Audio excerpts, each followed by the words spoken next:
Hello, I'm Dr. Kenneth Goldberg, and I'm the author of The Homework Trap: How to Save the Sanity of Parents, Students, and Teachers. Yesterday I came across an article reporting on a study in Iceland that showed that early intervention for children with ADHD has a significant impact on their learning. The study suggested that if we treat children with ADHD at an early stage, their test scores will improve.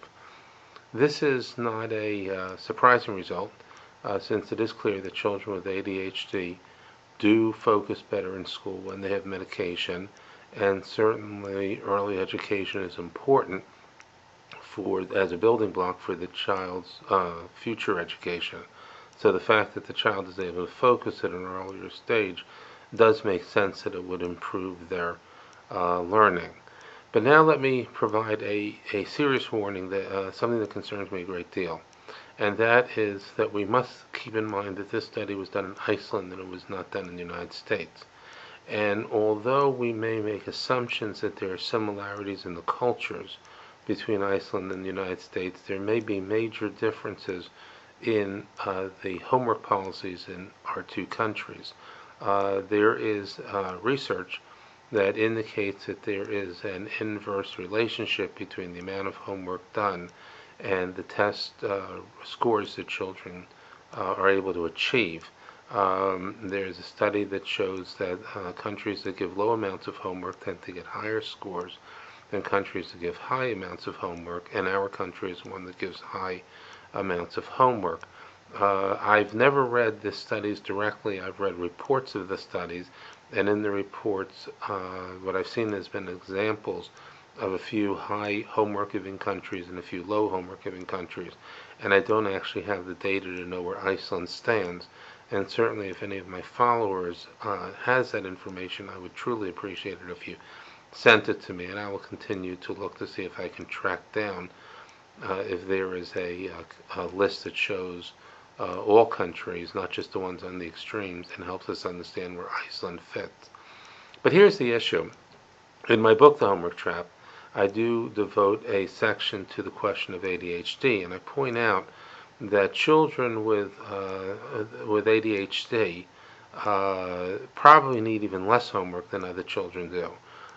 We see them perform in school on the medication, and then we run into this question of what do we do when they go home? Well, the medication during the day may help them perform better in school, but it also can create a distortion for the teacher. The teacher looks at the child and sees the child in a medicated state and makes an assumption that if the child can do it in school, they can do it at home. Well, if the child has to do it at home in an unmedicated state, we have a problem. So now we end up having longer acting medications. We end up giving afternoon dosages.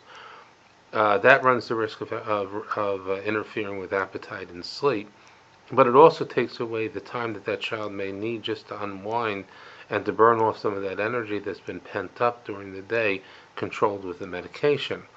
That child loses the respite and relief. We don't know how hard it is for that child internally to handle the control that's being exerted by the medication.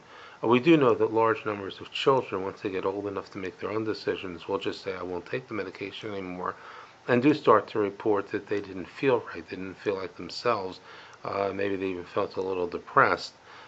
So the question of just cooping these children up with round-the-clock medication is very dangerous. So now here's my question. I don't know the answer.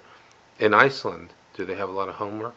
In Iceland, do they medicate the children in the afternoon? When they talk about early medication, are they talking about early medication the way we do it here? Or are they talking about early medication, something to take during the day, and then let the kid just have an unmedicated afternoon and evening?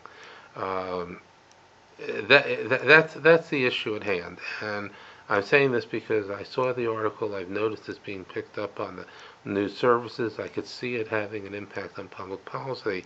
And I think before we jump the gun and go and say this is now a good research study and tells us that we should start medicating our children earlier, let's still get back to that question of why is the achievement different in Iceland, and is it also perhaps related to what appears to be the case which is that countries that give less homework tend to have higher achievement, and that these children may be benefiting from the medication side by side with the opportunity to have their afternoons and evenings to themselves.